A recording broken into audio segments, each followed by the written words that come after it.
ভুলেও এই ৫টি কথা আপনার স্ত্রীকে বলবেন না। এসব কথা স্ত্রীকে বলা মানেই বিপদ।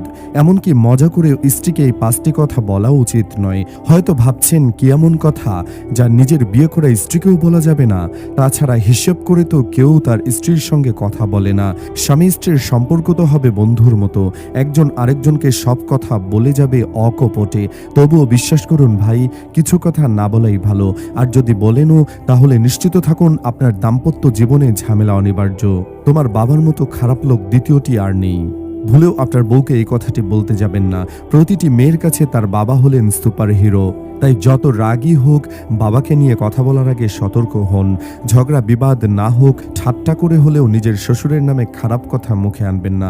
একজন সচেতন মানুষ হিসেবে কারোরই বলা উচিত নয়। বাবাকে নিয়ে বলার কথা আপনার স্ত্রীর বুকে আঘাত করবে, তাকে কষ্ট দেবে। সংসারে শান্তি চাইলে কখনোই বউয়ের বাবাকে নিয়ে খারাপ কোনো মন্তব্য করবেন না। প্রায় অনেক স্বামী স্ত্রীকে বলে ফেলেন, তোমার মতো অলস দেখিনি। এমনিতেই নারীরা অলস অপবাদ শুনতে পারে না। বিশেষ করে স্বামীর মুখ থেকে এই শব্দটা শুনলে তারা বিশেষভাবে চটে যান। দিনভর আলসামি করো, সারাদিন কিছু তো করতে পারো না। এই ধরনের কথাবার্তা শোনা নারীদের হীনমন্যতায় গ্রাস করে। তাই সংসারকে সুন্দরভাবে এগিয়ে নিয়ে যাওয়ার ইচ্ছে থাকলে স্ত্রীকে হাসি ঠাট্টা করা হলেও এই কথাগুলো বলবেন না। নইলে নির্ঘাত বড় ফাঁসা ফেসে যাবেন। এমনকি সুখ শান্তিতে পার করা দাম্পত্যেও হানা দিতে পারে জটিল সমস্যা। তাই সময় থাকতে সাবধান হন। সম্ভবত এটাই স্ত্রীদের সবচেয়ে অপছন্দের কথা। তুমি মোটা হয়ে যাচ্ছ। এই ধরনের কথাবার্তা ডিরেক্ট বডি শেমিং। এগুলো বলার মানে হলো আপনার মন মানসিকতা কতটুকু নিচু তা প্রকাশ করে দেওয়া। এমন কথা বলা হলে হয়তো আপনি বিকৃত আনন্দ পান, কিন্তু স্ত্রীর মন ভেঙে দেন অজান্তেই। তাই মজা করেও তাকে মোটা বলবেন না। এই ধরনের কথা কাউকে বলা উচিত নয়।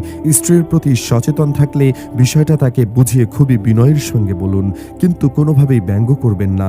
অন্তত নিজের সম্পর্কটা ভালো রাখতে চাইলে নিজের মুখটা আটকাতে শিখুন। অনেক সময় স্বামীরা ঝোঁকে বসে স্ত্রীকে কথা বলে ফেলেন, 2 পয়সা কামাই করে দেখাও তো দেখি।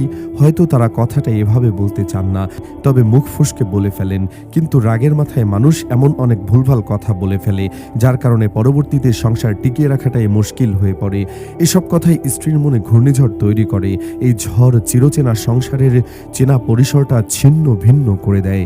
তাই আর যাই করুন, স্ত্রীর উপার্জন নিয়ে হাসি ঠাট্টা বিদ্রুপ করা চলবে না। নইলে শখের সংসারে অশান্তি ডেকে আনবেন। এই শেষ কথাটা বলার আগে একবার হলেও চিন্তা করুন, আমার জীবন তুমি নষ্ট করে দিয়েছ, কিংবা তোমাকে বিয়ে করে ভুল করেছি। কারণ এ কথা একবার বলে ফেললে তা ফিরিয়ে আনা মুশকিল হয়ে পড়ে।